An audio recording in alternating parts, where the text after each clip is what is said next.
বিয়ে হয়ে গেল রুমি রহমান, যার সাথে আমি খুব ভালো ছিলাম, যাকে আমি আমার জারার পাপা হিসেবে মৃত্যুর আগ পর্যন্ত দেখে যেতে চাই, এবং জারাও ফিল করে ওর পাপা একমাত্র রুমি রহমান।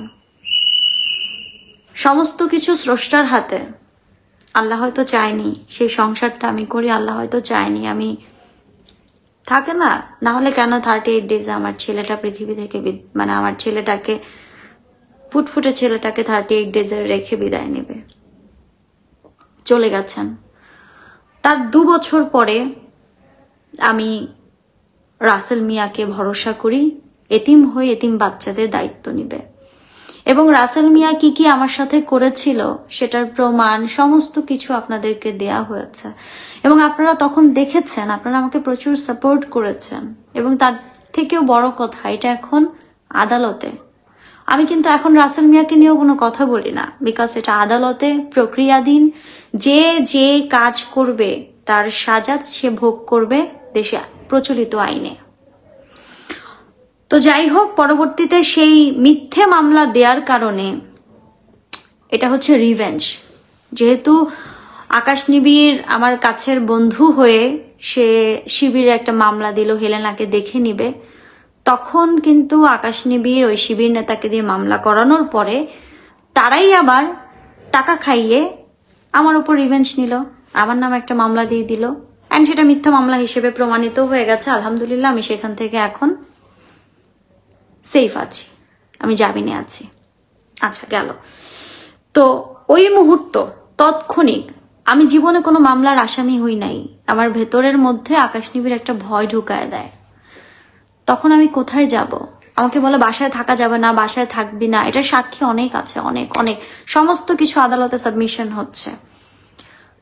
আমি জানি আমাকে অনেক গালাগালি দিবেন, অনেক ধিক্কার দিবেন, কিন্তু সত্যটা জানার অধিকার সবার আছে। সত্যটা আমার মনে হয় আপনাদের জানা উচিত।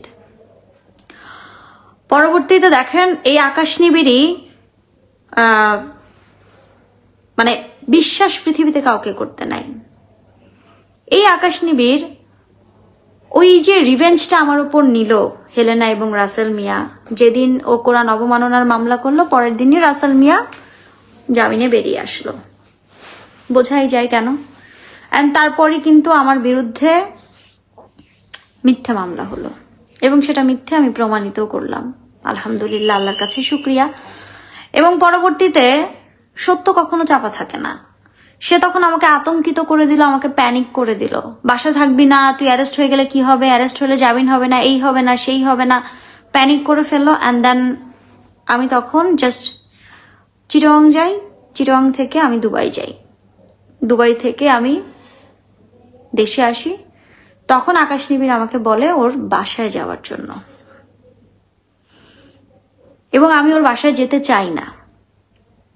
তখন ওর বোন এবং ওর মা, ওর বাবা, ওর সম্ভবত ভাইয়ের বউ, ছোট ভাইয়ের বউ, এরা সবাই থাকে। এবং ওর বাসায় একটা সাবলেট দেয়া, যে সাবলেট মানে সাবলেট যাকে দিয়েছে তার সেকেন্ড ওয়াইফ, তার ফার্স্ট ওয়াইফ জানে না, শুনেছি যে সে বিয়ে করেছে, তার সেকেন্ড ওয়াইফ। হ্যাঁ, সেই ঘরে একটা বাবু আছে, মাশাল্লাহ, দেখেছি। তো তখন আমি বললাম যে তাহলে, ও বলতেছে যে তুই আমার এখানে আয়, তুই মা বোন ওদের সাথে থাকবি। তো ঠিক আছে, আমি ওর মা বোন এবং ওর মা না, ওর মা বাবা সামনের রুমে, ড্রয়িং রুমে, আমি ওর বোন এবং ভাগ্নি ভিতরের রুমে থাকি। দেখেন, আমি সত্যটা বলছি, কারণ আমার মতো মেয়ে আত্মহত্যা করতে গিয়েছি। আপনাদের কাছে এটা ফানি মনে হচ্ছে, আপনাদের কাছে এটা নাটক মনে হচ্ছে, কিন্তু বাস্তবতাটা আপনারা একটু বুঝবেন। আমার জায়গাটায় আপনি নিজেকে দাঁড় করিয়ে একটু বিবেচনা করবেন আমাকে কি পরিমাণে মানসিক আঘাত করা হচ্ছে বা হয়েছে। আমি বারবার বলছি, আমি পুরো জাতির কাছে ক্ষমা চাচ্ছি, পুরো জাতির কাছে, নারী জাতির কাছে, পুরুষ জাতির কাছে, সমাজের কাছে, সোসাইটির কাছে ক্ষমা চাচ্ছি। এবং বিশ্বাস করেন, আমি নিতে পারছি না এই যে ধিক্কারগুলা। আমি সবসময় সম্মান পেয়ে আসছি। সেই মেয়েটা এত ধিক্কার মানসিকভাবে কিভাবে নিবে?